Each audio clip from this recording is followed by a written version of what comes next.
हाँ तो नमस्कार जी, कैसे हैं आप लोग। उम्मीद करते हैं कि आप लोग बहुत ही अच्छे होंगे।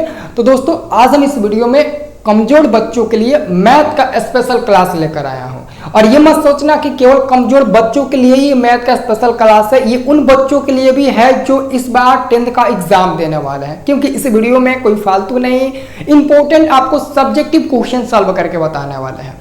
और ये सब्जेक्टिव क्वेश्चन आपके कॉपी में होना चाहिए और कॉपी में लिखते समय आप ऊपर लिख दीजिएगा इंपॉर्टेंट या फिर वीवीआई लिख दीजिएगा वेरी वेरी इंपॉर्टेंट, ठीक है। और वो बच्चे वीडियो को लास्ट तक जरूर देखेंगे और प्रयास करेंगे एक एक क्वेश्चन को अच्छे से कॉपी में उतारना और अच्छे से समझना, जिनका मैथ कमजोर है और मैथ अच्छे से नहीं समझ पाते हैं। मेरे को विश्वास है कि आप अगर मेरा हर एक वीडियो देखते हैं मैथ का तो मैं आपको चैलेंज देता हूं कि महीने दिन नहीं लगेगा, आप मैथ में डेवलप कर लेंगे, यानी कि मैथ में अपने आप में बदलाव ला लेंगे। ये बहुत ही इंपॉर्टेंट है ये वीडियो आपके लिए, ठीक है। तो चलो हम जी सबसे पहले हम लोग जो हमारा क्वेश्चन है उसको हम लोग देखते हैं कि हमारा आज का क्वेश्चन क्या है और इसको कैसे सॉल्व करेंगे। देखो हर क्वेश्चन को सॉल्व करने का अलग अलग तरीका होता है, इसमें कोई भी आपको लॉजिक नहीं लगाना पड़ेगा, कोई भी जादुई ट्रिक नहीं लगाना पड़ेगा, बल्कि आपको दिमाग लगाना पड़ेगा, ठीक है। ये रीजनिंग का क्वेश्चन नहीं है कि आप ऐसे दिमाग लगाओ तो वैसे दिमाग लगाओ। यहां पर आपको मेन सटीक पकड़ना है कि हम इसको कैसे सॉल्व करेंगे, ठीक है। तो सबसे पहले हम लोग पहला क्वेश्चन देखते हैं।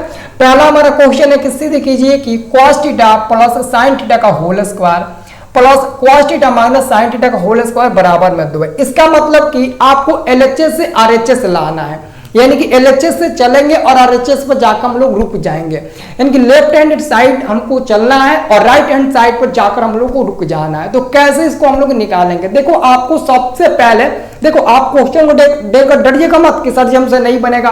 क्वेश्चन को देखने के बाद सबसे पहले आप ये वाला काम जरूर करिएगा, ये वाला काम LHS सबसे पहले लिखिएगा। देखो LHS में लिख देता हूं, LHS सबसे पहले लिखिएगा। LHS में क्या लिखिएगा, LHS में लिखिएगा cos थीटा प्लस में लिखिएगा sin थीटा। cos थीटा और sin थीटा इसका होल स्क्वायर दिया है, आप लोग भी इसका होल स्क्वायर लिख लेना। फिर आप लोग दिया है और cos theta minus sin theta, और इसका भी आप लोग क्या कर लेना, इसका भी आप लोग होल स्क्वायर कर लेना। अगर इतना कर लोगे ना तो आपको लगेगा कि यार इस क्वेश्चन को हम ऐसे बनाए तो बन जाएगा। कैसे, आप लोग 6वीं क्लास में 5वीं क्लास में पढ़े होंगे कि sir ji a plus B का होल स्क्वायर क्या होता है, sir ji a minus B का होल स्क्वायर क्या होता है। ये आप लोग 5वीं 6वीं क्लास में पढ़े हो और 5वीं 6वीं क्लास का ये फॉर्मूला आपको 10th में लग रहा है। तो कितना इंपॉर्टेंट है जी, क्या यहाँ पर कोई जादुई ट्रिक लग रहा है, नहीं, यहाँ पर फॉर्मूला लग रहा है और आपके ऊपर थोड़ा दिमाग का खर्चा भी लगेगा, क्योंकि इस क्वेश्चन को हमको a प्लस बी को होल स्क्वायर पर और इसको a माइनस बी को होल स्क्वायर पर तोड़ना पड़ेगा, ठीक है। तो देखो हम लोग इसको कैसे तोड़ते हैं वैसे आप लोग भी कॉपी पर तोड़ना। देखो ये cos थीटा a का काम करेगा, sin थीटा b का काम करेगा ना। तो हम सबसे पहले क्या करते हैं, a प्लस बी को होल स्क्वायर बैठाते हैं तो cos स्क्वायर थीटा हो जाएगा और प्लस में b स्क्वायर यानी कि sin स्क्वायर थीटा और प्लस में 2ab, तो प्लस 2 तो फॉर्मूला से होगा और a का मान यहाँ पर कितना है तो cos थीटा है, तो cos थीटा और b का मान क्या है sin थीटा, तो sin थीटा हो जाएगा। इतना कर दिए। अब अगला यहाँ पर प्लस है तो प्लस डाल दो। अब अगला को a माइनस बी का होल स्क्वायर पर तोड़ो तो उसका भी फॉर्मूला होता है a square plus B square minus 2ab, ठीक है। तो इसका भी बना दो। ये आपका हो जाएगा क्या, cos स्क्वायर थीटा प्लस में हो जाएगा sin स्क्वायर थीटा, क्या हो जाएगा sin स्क्वायर थीटा माइनस में क्या हो जाएगा 2 cos थीटा इंटू में क्या हो जाएगा, इंटू में sin थीटा हो जाएगा। यही होगा ना, 2 cos थीटा इंटू में होगा आपका sin थीटा, क्या होगा, यही हमारा होगा ना।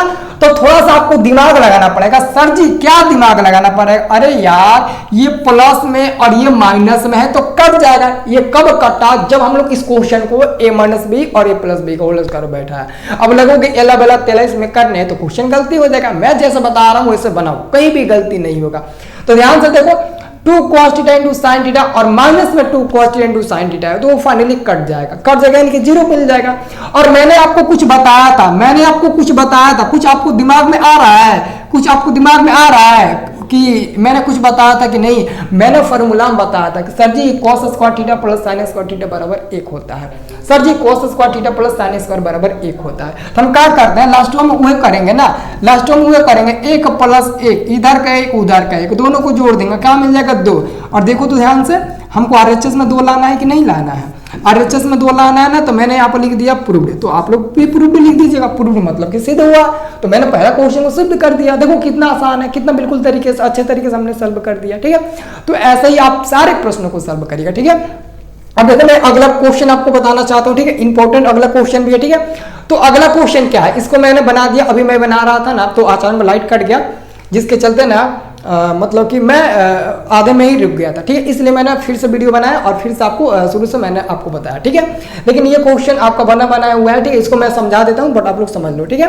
क्वेश्चन पढ़ो, क्वेश्चन कह रहा है कि प्रथम पांच सब प्रकृत संख्याओं का माध्य ज्ञात करें। पहले आप हमको ये बताओ कि आप लोग बचपन से नर्सरी क्लास से ही स्टार्ट कर देते हैं प्रकृत संख्या पढ़ना, और प्रकृत संख्या क्या, जैसे 1 2 3 1 2 3 ऐसा आप लोग नर्सरी में पढ़ते हो ना, मैडम जी और हमारा मैडम जी मैम हमको रटाती रहती है 1 2 1 2 1 2 3 4 20 तक गिनो, 25 तक गिनो, तो हम लोग जो गिनती गिनते हैं ना वही हमारा प्रकृत संख्या। तो इसमें क्वेश्चन थोड़ा अलग है, कह रहा है कि प्रथम 5 सम प्रकृत संख्या ज्ञात करें। प्रकृत संख्या यह होता हमको पता है 1 2 3 4 5 ये सब होता है, लेकिन इस प्रकृत संख्या में कुछ सम संख्या होता है, और वो सम संख्या आपका क्या है 2 4 6 8 10। तो आपको मात्र 5 को ही लेना है। क्वेश्चन में कंडीशन बना दिया कि हमको 5 ही लेना है, तो आप 5 से ज्यादा नहीं ले सकते हैं, तो 5 आप ले लीजिए, जैसे 2 4 6 8 10 ये 5 को आपका हो गया सम संख्या, सम प्रकृत संख्या। जब आपका ये 5 को हो गया तो मैंने आपको माध्य निकालने का तरीका आपको बताया था। देखो माध्य माध्यिका बहुलक परिसर, ये चारों टॉपिक एक ही दिन में एक ही वीडियो में मैंने समाप्त कर दिया था, बहुत ही आसान बहुत ही सिंपल तरीके से। वीडियो पढ़ा होगा जाकर देख लीजिएगा प्लेलिस्ट में, ठीक है। तो यहाँ पर देखो प्रथम 5 सम प्रकृत संख्या मैंने लिख लिया, और आपको माध्य निकालने के लिए फार्मूला अप्लाई करना पड़ेगा, माध्य बराबर कुल संख्याओं का योग बटे कुल संख्या, यानी कि जो भी आप प्रथम 5 सम प्रकृत संख्या लिए हैं उसको आपस में जोड़ दो, और जितना प्रकृत संख्या है सम उससे भाग दे दो। तो देखो मैंने 2 4 6 8 10 सबको जोड़ दिया, और कौन है तो 1 2 3 4 5 को, तो 5 से नीचे मैंने भाग भी दे दिया, ऊपर वाले को जोड़ा तो 30 है और नीचे 5, और 5 से 30 तो कट ही जाएगा, वो तो आपको पता है। कहोगे कि सर जी हम कटा देंगे, चलो मैं कटा दिया हूं खुद, तो मैंने कटा दिया 6 से, तो हमारा आंसर क्या मिल गया, माध्य बराबर 6 मिल गया। कितना इजी है जी, इसको कॉपी में जरूर उतारना, ठीक है। अब देखो अगला क्वेश्चन कैसे सॉल्व करते हैं। देखो अगला क्वेश्चन क्या आ रहा है ना, अगला क्वेश्चन क्या आ रहा है कि एक वृत्त के चतुर्थांश का क्षेत्रफल ज्ञात करें जिसकी परिधि 44 सेंटीमीटर दिया, जिसकी परिधि 44 सेंटीमीटर दिया। आप लोग ये बताओ कि ये चतुर्थांश क्या होता है।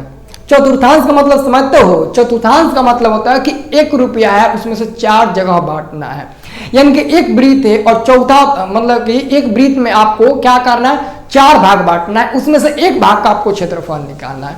तो मान लेते कोई यहाँ पर सर्किल है, सर्किल यानी कोई वृत्त है, तो चलो मैं यहाँ पर एक सर्किल बना लेता हूँ, गोल नहीं है अंडाकार हो गया, ठीक है। तो एक मैंने यहाँ पर सर्किल बना लिया, ये गोला है ना, तो मैंने एक सर्किल बना लिया। अगर मैं इधर से एक लकीर खींचता हूँ तो 2 भाग में बटेगा, इधर से मैं एक लकीर खींचता हूँ तो ये 4 भाग में बट गया। तो आपको चारों भाग का थोड़ी ना निकालना, चारों भाग का निकालेगा तो विरुद्ध हो जाएगा, तो आपको एक भाग का निकालना। चतुर्थांश का मतलब हुआ कि आपको एक भाग का निकालना है। तो आप एक काम करिए, इस वाले भाग को आप पेंड कर दीजिए, इस वाले भाग को आप लोग क्या करिए पेंड कर दीजिए, यानी कि एक कोई भाग को आपको निकालना है, इसमें से एक कोई भाग है उसी को आपको निकालना। तो एक भाग का कैसे निकलेगा, लेकिन उससे पहले कुछ आगे कंडीशन है। कंडीशन ये है कि जिसकी परिधि आपको दिया गया 44 सेंटीमीटर, तो वृत्त की परिधि की मदद से हम क्या निकाल लेंगे, हम निकाल लेंगे वृत्त की त्रिज्या। तो बताओ वृत्त की परिधि क्या होता है, वृत्त की परिधि कहोगे कि सर जी वृत्त की परिधि दिया तो है, वृत्त की परिधि दिया है, ठीक है। वृत्त की परिधि कितना दिया है, वृत्त की परिधि हमारा दिया है कितना 22 सेंटीमीटर, 22 नहीं 44 दिया है ना, कितना दिया है 44 सेंटीमीटर, मैंने 44 सेंटीमीटर लिख लिया, ठीक है। अब आपको क्या करना है, वृत्त की परिधि 2 पाई आर होता है ना, याद है ना कि ये भी भूल गए हो, 2 पाई आर और बराबर में हमारा 44 हो जाएगा। ये बताओ ये 2 गुण है और पाई का मान 22/7 हो जाएगा और गुणे आर हो जाएगा और बराबर में क्या हो जाएगा 44 हो जाएगा। तो अगर आप ध्यान से देखो 22 दूने के 44 2 बार में, और ये 2 से ये 2 खत्म हो जाएगा, तो ये आर बचेगा और आर बराबर ये जाकर उधर गुणा हो जाएगा 7, तो क्या हो जाएगा 7 सेंटीमीटर, यानी कि त्रिज्या का मान कितना मिल गया 7 सेंटीमीटर मिल गया। लो जी मैंने त्रिज्या का मान निकाल लिया। अब आपको निकालना क्या है, तो आपको निकालना है एक भाग का एरिया। तो पहले बताओ एक भाग का एरिया निकालने से पहले आपको पता होना चाहिए कि वृत्त का क्षेत्रफल क्या होता है। तो मैं यहाँ पे लिखता हूँ वृत्त का क्षेत्रफल वृत्त का क्षेत्रफल। अब आप लोग कहोगे कि सर जी आपको इसमें से एक भाग का एरिया निकालना है तो वृत्त का क्षेत्रफल क्यों लिख रहे हैं? देखो जी, 1 रुपया को 4 भागों में बांटना है, तो आखिर में आप कई रुपये को 4 भागों में बांटना चाहते हैं? 1 रुपये का ना मेन आपका आधार क्या है? 1 रुपया है ना। वैसे ही एक भाग को निकालने के लिए आपका मेन आधार बनेगा वृत्त, और वृत्त का क्षेत्रफल होता है पाई आर स्क्वायर। अब यहां से अगर एक भाग को निकालना है तो 4 भाग है, तो 4 भाग को आप 4 से भाग दे दो, यानी कि 4 भाग में से एक भाग को निकालना है तो 1/4 से आपका भाग देना पड़ेगा, यानी कि हम 4 से भाग देंगे नीचे। अब 4 से भाग देंगे, अब भाग देकर देखो इसका आंसर कितना मिल रहा है। मान रखो, सबका मान रखो, तो यहाँ पर मान रखो पाई का मान मैं 22/7 रखता हूँ, ठीक है, और गुणे आर का मान क्या रखता हूँ? 7 मिला है। यहाँ पर देख लो आर का मान 7 मिला है, और यहाँ पर भी मैं 7 लिख देता हूँ, ठीक है, यहाँ पर 7 होगा, ठीक है, और 7 हो गया, और बाटा में क्या हो जाएगा? बाटा में 4 हो जाएगा, ठीक है। अब एक वो कट जाएगा, एक वो कट ही जाएगा ना, ये और ये कट जाएगा, ठीक है, तो कितना हो जाएगा? ये तो कट गया। अब देखो टोटल गुणा करो तो कितना मिल रहा है?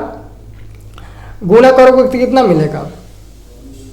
वो तो कट जाएगा, हाँ, तो हमको लगता है कि गुणा करो तो देखो तो 7 दूना 14 कितना मिलेगा? देखो 7 दूना की 14 का 4 मिलेगा, 7 दूना 14 और 15 और बाटा में कितना मिलेगा? 4 मिलेगा, इतना मिलेगा। अब ये भी कटेगा, ठीक है, मैं पहले ही कटा देता हूँ, ठीक है, मैं यहीं पर कटा देता हूँ, ठीक है, ये 2 बार में कट जाएगा, ये 11 बार में कट जाएगा, यानी कि 11 में 7 में गुणा करिएगा तो 77 और 77 और नीचे बाटा में 2, इतना सेंटीमीटर स्क्वायर हमारा आंसर मिलेगा, इतना हमारा आंसर मिलेगा। तो लास्ट में आप लोगों का आंसर दिख रहा है ना? हाँ दिख रहा है। तो 77/2 सेंटीमीटर स्क्वायर आपका आंसर मिलेगा। उसको दशमलव में भी भाग दे सकते हो, लेकिन एग्जाम में अगर आपको दशमलव में भाग देने में कोई परेशानी होती है तो आप हूबहू वैसे ही छोड़ देना, 1 भी % नंबर नहीं कटेगा, 1 भी नंबर नहीं कटेगा, ठीक है, तो वैसे ही छोड़ देना। अब देखो अगला प्रश्न समझ में आ रहा है ना? जिसका भी सही समझ में आ रहा है आप बोलिएगा, देखो जिसको नहीं समझ में आएगा डरिएगा मत, शर्माइएगा मत, जरूर बोलिएगा। अगला हमारा क्वेश्चन बनता है 4 नंबर। ये क्वेश्चन का आता है कि द्विघात समीकरण 5x² - 4x + 2 = 0 का विवेचक ज्ञात करें। विवेचक का मतलब क्या होता है? यहाँ पर विवेचक का मतलब हुआ डी, और डी को हम लोग इंग्लिश में डिस्क्रिमिनेंट कहते हैं, ठीक है, और इसका एक और नाम होता है विविधकर, ठीक है। तो देखो सबसे पहले हमको जो दिया गया वो लिखना पड़ेगा। सबसे पहले आप 5x² - 4x + 2 = 0, ये पहले आप लोग लिख लेना, ठीक है, 2 = 0, ये आप लोग पहले लिख लेना। इतना लिखने के बाद दोस्तों आपको मान क्या निकालना? विवेचक का। तो आखिर में विवेचक होता क्या है? तो देखो जी हम आपको अच्छे से बता रहे हैं, एक बार बता देंगे, कॉपी में नोट हो जाना चाहिए, ठीक है, क्योंकि ये बार बार क्वेश्चन आपके एग्जाम में आता रहता है, ठीक है। तो क्या करना है? सबसे पहले आपको ना यहां से ए बी सी का मान निकाल लेना। अगर मैं यहां से ए का मान निकालूं तो ये 5 आ जाएगा, अगर मैं बी का मान निकालूं तो ये -4 आ जाएगा, ठीक है, माइनस क्या आ जाएगा? -4 आ जाएगा। अगर मैं सी का मान निकालूं तो ये हमारा 2 मिल जाएगा। अब बचेगा क्या? तो बचेगा हमारा कुछ नहीं, डी का मान निकालना है। तो डी बराबर फार्मूला होता है, याद रखो, डी बराबर फार्मूला होता है b² - 4ac, यही फार्मूला होता है। अब b का मान क्या है? तो b का मान -4 है, चलो -4 रख देता हूं। b का मान -4 है तो -4 रखना पड़ेगा, स्क्वायर है तो स्क्वायर दे देता हूं, फिर -4 इंटू a का मान कितना है? 5 है, इंटू सी का मान कितना? 2 है, तो मैं 2 रख देता हूं। रख दिया, मैंने सारा मान रख दिया।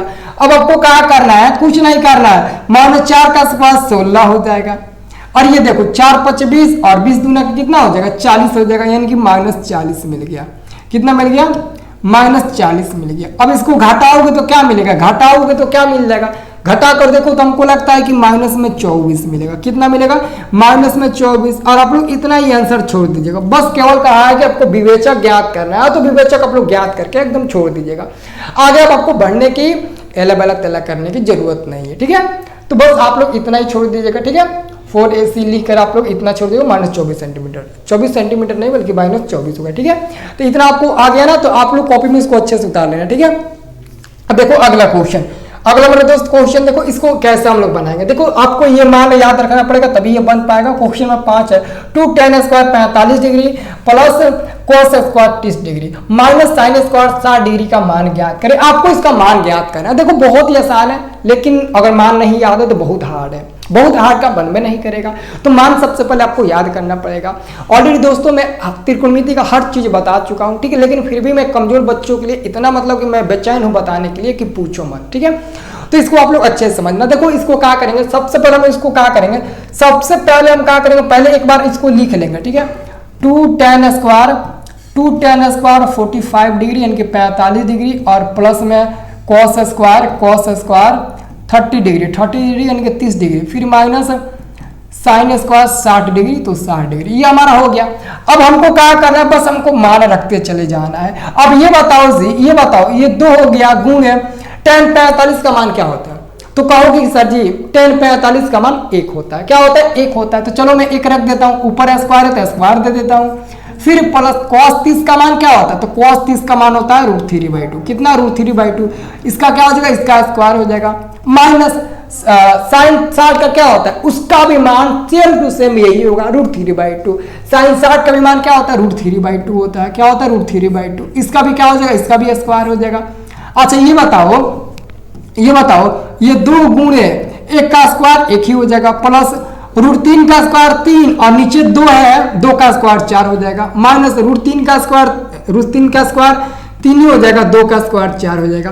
तो अगर आप लोग ध्यान से देखोगे ना तो हमको बताने की आगे जरूरत ही नहीं पड़ेगा, सर जी इसको कटा दीजिए। क्यों कटा देंगे, क्यों जी क्यों कटाएंगे पता है आपको, और बराबर में 2 लिख देंगे, आंसर यहाँ पर छोड़ देंगे। क्योंकि दोस्तों 3/4 माइनस 3/4, तो दोनों एगो माइनस में एगो प्लस में तो कट ही जाएगा ना, और सेम टू सेम है ना, एकदम सेम टू सेम है, और एगो माइनस में है तो एगो प्लस में है, तो वो कट जाएगा। कट कर क्या मिलेगा, 2 मिलेगा। इधर 2 है तो 2 हम लोग लिखेंगे तो हमारा आंसर क्या मिलेगा, 2 मिलेगा, ठीक है। तो ये आपका क्वेश्चन है। अब देखो अगला क्वेश्चन, ठीक है। एक और मैं आपको बात बता देता हूं, अगर इतना बताने के बावजूद भी आपको नहीं समझ में आता है और आपको पूरा 0 लेवल से एकदम शुरू से चाहिए, तो बाबू इसके लिए काम करना पड़ेगा, आप लोग हमारे पैड ग्रुप में जुड़ जाओ। देखो पैड ग्रुप में जुड़ने का बहुत ज्यादा आपको फायदा मिलेगा। ऑलरेडी अब मैं टेंशन मेरे पास नहीं है, मैं फ्री हो चुका हूं, आपके लिए दिन रात एक कर दूंगा, चाहे उसके लिए कुछ भी क्यों ना करना पड़ जाए।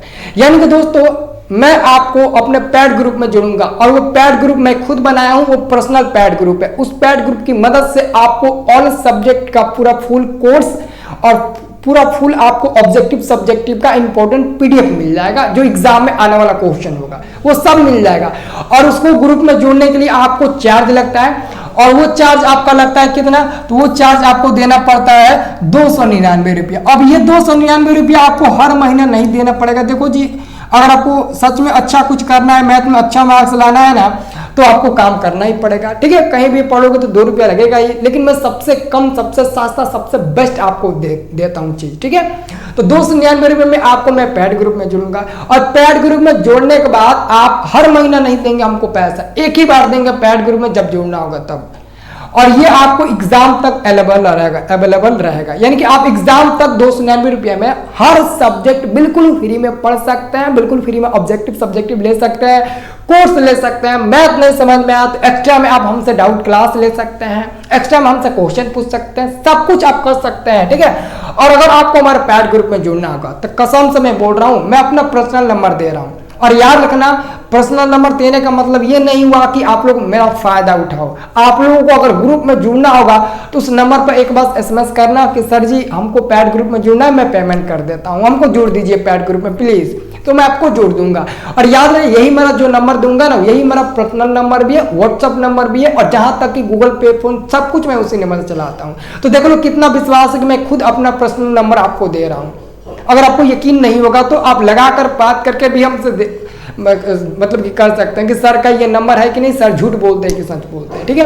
तो ये नंबर नोट कर लो, और मेरे ही नाम से नोट करना, ठीक है, मेरे ही नाम से नोट करना। जिसको भी जोड़ना होगा इतना नंबर में पेमेंट करना।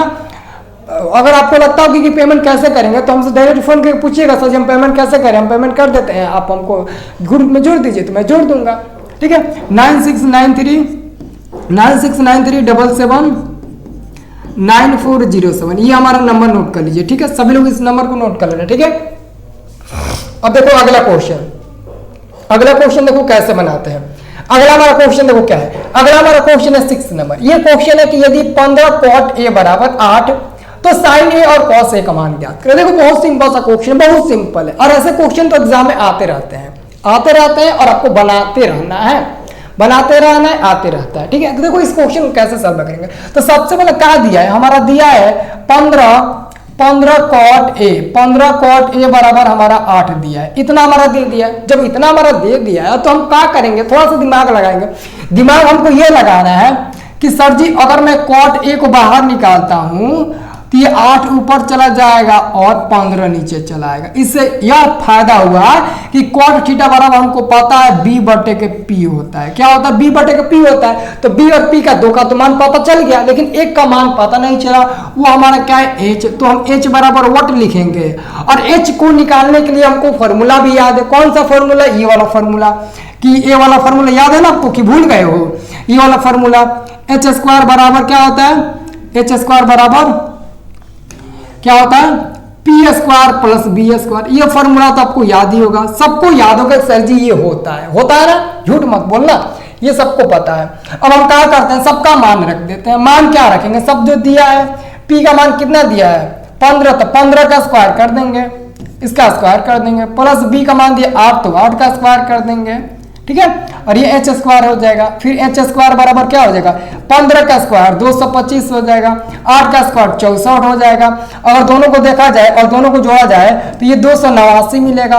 और यहाँ से अगर मैं स्क्वायर हटाऊं तो ये 289 रूट में चला जाएगा और 289 का वर्गमूल निकाल कर आएगा कितना, 17। तो एच का मान कितना मिल गया, 17 मिल गया। यहाँ पर एच का मान क्या मिल गया, तो यहाँ पर हम एच का मान रख देंगे 17, क्योंकि मैंने एच का मान 17 निकाल लिया। अगर आपने एच का मान निकाल लिया तो आप फटाफट कॉस और साइन ए का भी मान निकाल लो। फटाफट मतलब क्या, फटाफट मतलब क्या, फटाफट मतलब ये कि साइन ए बराबर निकालो। साइन ए बराबर क्या होता है, पी बटे के एच। क्या होता है जी, पी बटे के एच होता है। तो पी का मान कितना है, पी का मान यहाँ से देखो 15 है तो 15 रखो। एच का मान क्या निकालो, 17, तो 17 रख दो, तो एक मान निकल गया। दूसरा आपका होता है कॉस ए, कॉस ए का ना निकालना है, और कॉस ए बराबर होता है बी बटे के एच। तो बी का मान क्या है, बी का मान 8 है तो 8 रखो। एच का मान क्या निकालो, 17।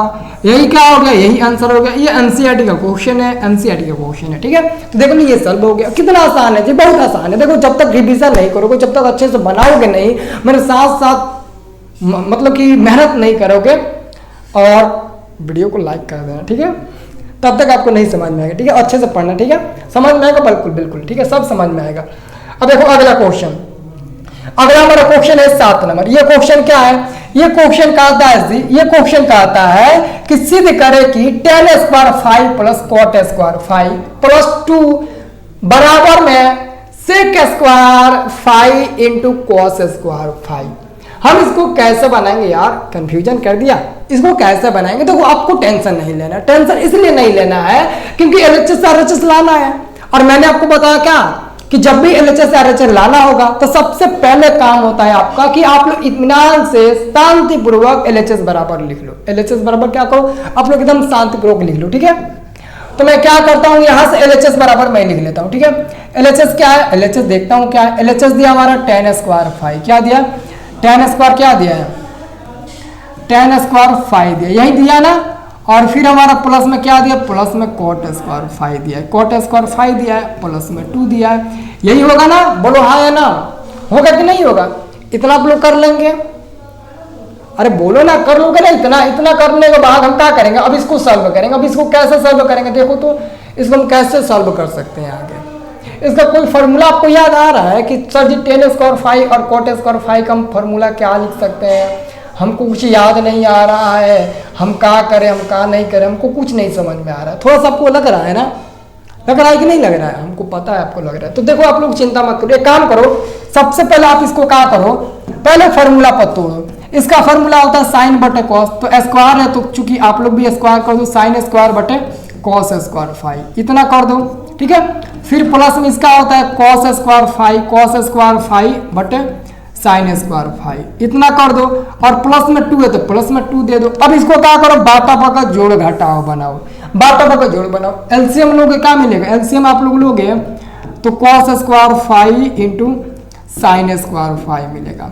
यही मिलेगा ना जी, यही मिलेगा कि कुछ अलग मिलेगा, यही मिलेगा ना, तो बिल्कुल यही मिलेगा। अब एक काम करो, अब आप लोग इसको ना a प्लस, अब इसको तिरछा तिरछी गुणा करो, तो गुणा करोगे ना तो साइन स्क्वायर थीटा और एक और साइन थीटा इसमें गुणा हो जाएगा, तो दो साइन स्क्वायर थीटा है, साइन स्क्वायर फाई है ना, साइन स्क्वायर फाई है ना, साइन स्क्वायर फाई है। यहाँ पर ध्यान से थोड़ा सा आपको समझना पड़ेगा। देखो मैं तिरछा तिरछी गुणा करूंगा तो साइन फाई में गुणा करूंगा तो साइन का पावर क्या हो जाएगा, साइन का पावर आपका हो जाएगा 4, तो साइन का पावर 4 होगा तो मैं साइन स्क्वायर फाई कर लेता हूं और इसका पावर 2 दे देता हूं, फिर भी आपका 4 हो ही जाएगा। और इसको भी मैं वैसे ही करता हूं, इसको भी मैं वैसे ही करता हूं, कॉस स्क्वायर फाई, और इसका मैं क्या कर देता हूं, स्क्वायर कर देता हूं, इसको और लंबा बढ़ा देता हूं, ठीक है। और प्लस में हम लिख देता हूं 2 cos square phi into sine square phi. इतना मैंने लिख दिया। इतना लिखने के बाद आपके मन में चल रहा होगा कि सर जी एक हम फार्मूला जानते हैं, A square plus B square plus 2ab, ये किसका फार्मूला होता है, ये वाला किसका फार्मूला होता है, तो ये वाला हमारा फार्मूला होता है a प्लस बी के होल स्क्वायर वाला, ये वाला होता है ना। तो आप लोग ये वाला फार्मूला पर बैठाइए। तो यानी कि दोस्तों यहाँ पर a square plus B square plus 2ab पर बनेगा, यानी कि a का मान आपका साइन स्क्वायर थीटा है, तो a का मान रखो साइन स्क्वायर फाई, तो साइन स्क्वायर फाई रख दिया, प्लस b का मान रखो कॉस स्क्वायर फाई, तो कॉस स्क्वायर फाई, और इसी का स्क्वायर कर दो। जब आप लोग इसको a प्लस बी का होल स्क्वायर बैठाओगे तो फिर आपको उतना मिल जाएगा। और बाटा में हमारा क्या है, बाटा में हमारा है cos square phi into sine square phi. इतना हो गया। इतना होने के बाद अब थोड़ा सा आपको दिमाग में गुज रहा होगा, sir ji sine square phi plus cos square phi बराबर 1 होता है, समझ जाओ क्या होता है जी, 1 होता है, तो बराबर में 1 का स्क्वायर, और बाटा में क्या हो जाएगा cos square phi into sine square phi, ये होगा ना। तो 1 यानी कि 1 हो जाएगा। और अब एक काम करो, सबको अलग अलग कर दो, इसको मैं अलग कर देता हूँ cos square phi into 1 sine square phi, इसको मैं अलग कर देता हूँ। तो इसका क्या होता है, 1 कॉस स्क्वायर फाई को क्या होता है, इसका फॉर्मूला तो सेक स्क्वायर फाई होता है, इंटू इसका हो जाएगा कॉसेक होगा ना, इसका कॉसेक हो जाएगा, तो कॉसेक स्क्वायर फाई बन जाएगा। और देख लो अंत में हमको आरएचएस में यही लाना है, और अंत में हमको आरएचएस में क्या लाना है, यही लाना है। एकदम कॉपी में एकदम हूबहू छापना चाहिए, नहीं छपेगा तो हम आपको छाप देंगे, ठीक है, एकदम छाप देंगे, 7 नंबर वाला छाप लीजिए, ठीक है। चलो अगला क्वेश्चन देखते हैं। अगला क्वेश्चन देखो, बहुत आसान क्वेश्चन है। देखो जब भी ऐसा क्वेश्चन देगा आपके एग्जाम में, या तो 5 नंबर का या तो 2 नंबर का, ठीक है, हाँ तो अच्छे से बनाना, ठीक है। देखो क्वेश्चन क्या कहता है, क्वेश्चन कहता है कि यदि समांतर श्रेणी का 11वां पद 38 है, ठीक है, 16वां पद 77 है, तो 31वां पद ज्ञात करें। एनसीईआरटी का हुबहू क्वेश्चन है, ये बहुत इंपॉर्टेंट क्वेश्चन है। देखो जब भी ऐसे क्वेश्चन पूछेगा तो सबसे पहला आपका काम होता है, आपको लिखना पड़ेगा माना कि एपी का प्रथम पद ए, क्या लिखेगा, माना कि एपी का प्रथम पद ए तथा प्रथम पद ये तथा सार्वंतर डी है। सार्वंतर क्या है, सार्वंतर डी, यानी कि सबसे पहले आपको लिखना पड़ेगा, जब भी ऐसा क्वेश्चन दे तो सबसे पहले आपको लिखना पड़ेगा कि एपी का प्रथम पद ए और सार्वंतर डी है। तो ध्यान से आप लोग देखो, आप लोग ध्यान से क्वेश्चन को देखो। 11वां पद को हम लिखते हैं ए प्लस 10 डी, और ये दिया है हमारा कितना 38 दिया है, चलो इसको मैं समीकरण 1 मान लेता हूं, ठीक है। और दूसरा हमारा क्या है 16वां पद को a प्लस 15 डी लिखते हैं, a प्लस 15 डी लिख दिया, और बराबर में 73 है, चलो 73 कर दिया, इसको समीकरण मैंने 2 ले लिया। और आपको निकालना क्या है जी, पाजी आपको निकालना क्या है, तो पाजी हमको निकालना है 31वां पद। 31वां पद यानी कि आपको ये वाला निकालना है, यानी कि a प्लस 30 डी का मान निकालना है। तो a प्लस 30 डी का मान कब निकालिएगा, जब आपको a और d का मान पता रहे। तो जब तक आपको a और d का मान पता नहीं रहेगा तब तक आप 30वां पद कैसे निकालिएगा। तो देखो एक काम करो, इसको आप क्या करो ना, इसको आप लोग लिखो घटाने पर, इसको घटा दो तो यहाँ पर माइनस माइनस माइनस हो जाएगा, ठीक है, घटाओगे तो सब में माइनस हो जाएगा, ठीक है, माइनस हो जाएगा, ये और ये कट जाएगा, ये घटेगा तो -5d होगा, ये घटेगा तो कितना बचेगा, देखो तो 73 में से 13 में से 8 गया 5 बचेगा, 6 में से 3 गया कितना बचेगा 3 बचेगा, यानी कि -35 बचेगा, ठीक है। और देखा जाए तो माइनस माइनस कट जाएगा, 5 7 35, ये 7 बार में कट जाएगा, यानी कि डी का मान क्या मिल गया 7 मिल गया। जब डी का मान 7 मिल गया तो किसी एक में आप लोग एक डी का मान रखो और एक का मान निकाल लो। तो मैं क्या करता हूँ, समीकरण 1 से लिखता हूँ, समीकरण 1 से, ठीक है। समीकरण 1 क्या है, तो a प्लस 10d बराबर 38 दिया है। तो 1 प्लस 10 गुणे d का मान क्या है 7 है, बराबर में 38 हो गया है। यानी कि a बराबर क्या हो जाएगा, a प्लस ये 70 हो जाएगा और ये बराबर में 38 हो जाएगा। ये घटेगा तो कितना हो जाएगा, घटाओ तो 38 में से अगर आप लोग 70 को घटाओगे तो कितना मिलेगा, -32 मिलेगा। यानी कि a का मान कितना मिलेगा, -32 मिलेगा। अब यहाँ पर रखो और मान निकालो, a का मान -32 रख दो, प्लस में 30 गुणे d का मान 7 रख दो, तो कितना हो जाएगा, -32 हो जाएगा।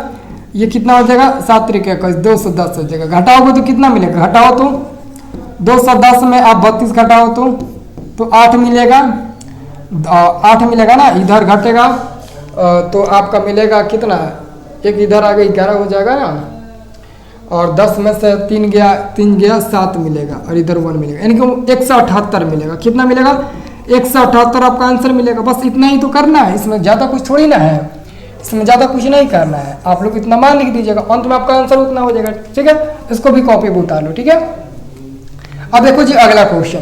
अगला हमारा प्रश्न क्या है, अगला बहुत इंपॉर्टेंट प्रश्न है। ये प्रश्न आपके एग्जाम में 5 नंबर का आएगा, 1 नंबर 2 नंबर कभी जिंदगी में नहीं आएगा।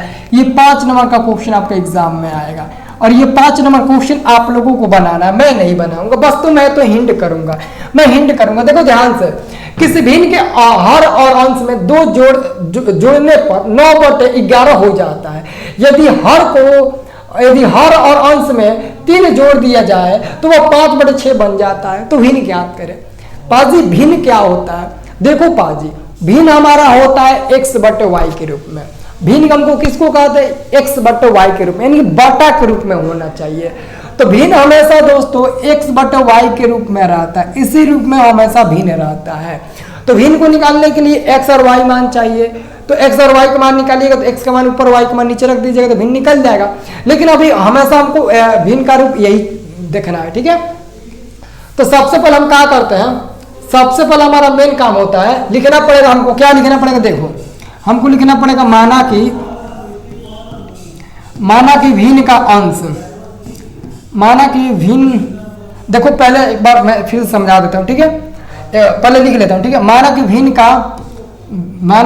का अंश, भिन्न का अंश क्या है, भिन्न का अंश x है, x तथा हर y है, हर y है। ठीक है, y है, इसलिए भिन्न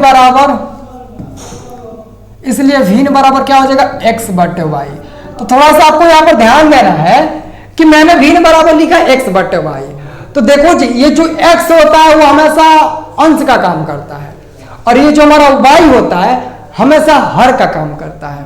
इस बात को हमेशा दिमाग में बैठा लीजिएगा कि x को अंश कहते हैं, y को हर कहते हैं। और जितना क्वेश्चन में कहे उतना ही करिएगा, एडवांस में मत जाइएगा, अपने आप को ऊंचा दिखाने की कोशिश मत करिएगा, नहीं तो पूरा गलत हो जाएगा, पूरा बना हुआ आपका पूरा चौपेट हो जाएगा। ठीक है, तो एडवांस में आपको नहीं जाना है। ठीक है, अभी एक्सीलेंस में ही रहना है। ठीक है, तो एक काम करो, अब देखो क्वेश्चन में क्या कह रहा है। क्वेश्चन आपसे कह रहा है कि किसी भिन्न के अंश, हर और अंश दोनों में, तो अंश आपका x है और हर आपका क्या है, y है।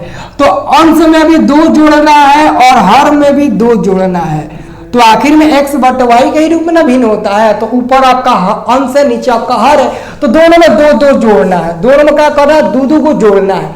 तो मैंने दोनों में जोड़ दिया और वो बराबर में क्या हो जाएगा, 9/11 बन जाएगा। तो ये 9/11 बन गया, इसको समीकरण 1 मान लो। अब इसी को हल करना है, नहीं हल करोगे तो बहुत मार मारे, गलती या सही हमको हल करके x और y का मान बनाकर दिखाना ही पड़ेगा। ठीक है, और दूसरा हमारा यदि हर और अंश में 3 जोड़ दिया जाए, यानी कि अब ऊपर में आपको 3 जोड़ना है और नीचे में भी 3 जोड़ना है, तो ये बराबर में क्या बन जाएगा, ये बराबर में 5/6 हो जाएगा। तो लो जी, ये 5/6 हो गया, समीकरण 2 हो गया। अब देखो यही मेन होता है बनाना समीकरण, इतना नहीं बनाते हो ना, इसलिए क्वेश्चन 5 नंबर का देता है। बाकी इसके आगे सॉल्व करो तो एकदम चुटकी में काम है। 3 गुणा करो, 2 समीकरण बनेगा, दोनों समीकरणों को विलोपन विधि, प्रतिस्थापन विधि, वर्ण गुणन विधि, कुछ भी विधि से बनाओ, लेकिन x और y का मान ज्ञात करो। तो ये आपका होमवर्क क्वेश्चन है, मैं इतना बना रहा हूँ तो कम से कम 1-2 क्वेश्चन तो देना ही पड़ेगा होमवर्क में, तभी ना मैं देखूंगा कि आप लोग हल कर पा रहे हो कि नहीं कर पा रहे हो। ऑलरेडी मैंने क्वेश्चन का तो सोल्यूशन कर दिया, बस आपको मैंने 2 क्वेश्चन दिया, 2 इक्वेशन दिया, ताकि आप इस इक्वेशन को कैसे हल करते हो और मान हमको बताना।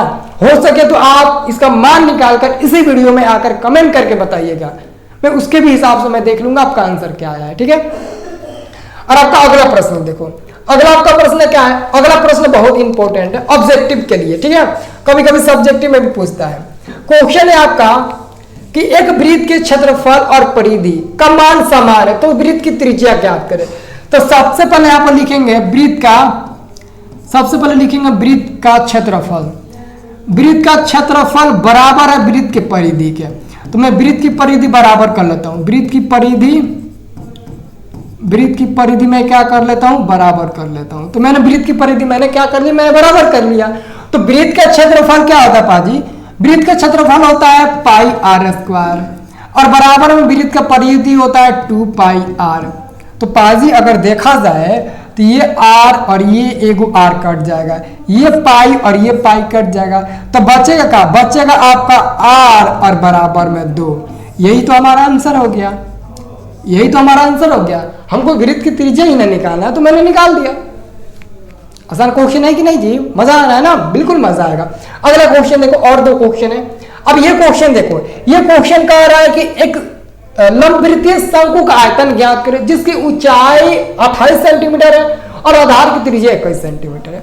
अच्छा ये बताओ हमको कि शंकु आपने कभी देखा है, आपने बिल्कुल देखा है। भले कहोगे कि सर जी हमने नहीं देखा, लेकिन मैं बोल रहा हूं कि आपने शंकु देखा है तो देखा है। अब कहां देखे हैं आप लोग, बर्थडे पार्टी में देखे हैं। अच्छा ये बताओ, आप लोग दोस्त के कभी बर्थडे में गए हो, दोस्त के बर्थडे में गए हो तो हैप्पी बर्थडे बोल देना मेरे भी तरफ से। ये आप लोग ऐसा, आप लोगों ने टोपी देखा होगा कि आपका दोस्त टोपी पहनकर केक काटता है, ठीक है, भले आपको केक खिलाएगा नहीं लेकिन केक काटता है। तो ये आपका क्या होगा, ये आपका शंकु बन गया। लो जी मैंने टोपी बना दिया, शंकु बन गया। हम लोग गांव देहात में जो गेहूं होता है उसको दमड़ी करते हैं, तो जो उसका भूसी निकलता है उसको हम लोग ऐसे ही मतलब कि ऊपर से क्या बोलते हैं उसको, ऊपर से पंडाल टाइप का बनाते हैं और उसमें रखते हैं, वही ना है ऊपर का टोपी है, ठीक है। तो ये आपका शंकु बन गया। अब इसमें देखो क्या दिया है, शंकु बन गया तो कह रहा है कि इसकी ऊंचाई, तो ऊंचाई है ना है जी, ऊंचाई है, ऊंचाई क्या है, इसका मान कितना दिया, इसका मान दिया आपका 28 सेंटीमीटर। चलो 28 सेंटीमीटर हो गया। और उसकी त्रिज्या, तो त्रिज्या इसमें का ये काम करेगा, त्रिज्या ये आपका काम कर रहा है, तो ये हमारा मान दिया कितना 21 सेंटीमीटर। तो बस आपको आयतन निकालना है, कुछ नहीं करना, फिगर बनाइएगा बगल में, यहाँ पर लिखिएगा शंकु का आयतन। यहाँ पर क्या लिखिएगा, यहाँ पर लिखिएगा शंकु का आयतन, शंकु का आयतन लिखिएगा। क्या लिखिएगा, शंकु का आयतन लिखिएगा। शंकु का आयतन क्या होता है, 1/3, याद रखना है आपका फॉर्मूला आप लोगों को, 1/3 पाई आर स्क्वायर एच, यही हमारा शंकु का आयतन होता है। अब बस एक काम करो, 1/3 पाई का मान रखो 22/7, आर का मान कितना 21, तो 21 गुणे 21 और एच का मान कितना 28 कर दो, ठीक है। अब ये कटाओ तो कितना बार में कटेगा, ये 7 से 21 3 बार में कटेगा, 3 से ये 3 कट जाएगा, तो क्या बचेगा, देखो तो क्या बचेगा आपका, बचेगा 22 गुणे 21 गुणे 28। अब गुणा करिएगा, जितना होगा उतना हमको बता दीजिएगा। चलो मैं गुणा कर देता हूँ, एक्चुअली में मैं मोबाइल से गुणा कर देता हूँ, नहीं तो इसमें ज़्यादा समय लग जाएगा, ठीक है। 22 गुणे 21 गुणे कितना 28 है ना, 28, 12,996 मिला है, कितना मिला है 12,936 मिला ना, 36। क्या होगा, सेमी क्यू में होगा, सेमी क्यू में होगा, किसमें होगा, सेमी क्यू में होगा, ठीक है। 12,936 मिला है, सेमी में होगा, ठीक है। आप लोग इतना याद रखना, ठीक है, इतना ही हमारा आंसर मिल जाएगा, मैंने सॉल्व कर लिया, ठीक है। और एक और क्वेश्चन है उसको भी देख लो। अगला आपका और अंतिम क्वेश्चन क्या है, ये आपका क्वेश्चन कह रहा है कि बच्चा सब 12 नंबर क्वेश्चन कह रहा है कि एपी 0.6, 0.1, 1.7, 2.8, 3.9 के प्रथम पद और सर्वम पद निकाले। अरे यार प्रथम पद क्या होता है, तो प्रथम पद को आसान है ना, पहले एपी लिख लो। एपी हमारा क्या दिया, एपी हमारा दिया है 0,6, क्या दिया है ये क्या हो गया जी, देखो क्या दिया, एपी हमारा दिया 0,6, फिर 1,7, 2.8 और फिर दिया 3.9, यही सब दिया ना, तो यही हमारा एपी हो गया। अब इसमें हमको प्रथम पद निकालना है, तो हम पहले क्या करते हैं, प्रथम पद। तो प्रथम पद हम लोग ए को ही ना बोलते हैं जी, तो ए बराबर क्या करते हैं, दूसरा में से पहला घटा देते हैं। तो दूसरा में से अगर पहला घटाइएगा तो 1.1 मिल जाएगा, एक आपका ये आंसर हो गया। और सार्वंतर, सार्वंतर क्या होता है, देखो तुम, सार्वंतर, तो सार्वंतर हम लोग किसको बोलते हैं, तो सार्वंतर हम लोग डी को बोलते हैं। तो डी बराबर क्या हो जाएगा, अरे मैंने क्या कर दिया, देखो जी ये हमारा प्रथम पद क्या हो जाएगा, प्रथम पद पहला हो जाएगा ना, 0.6 हो जाएगा।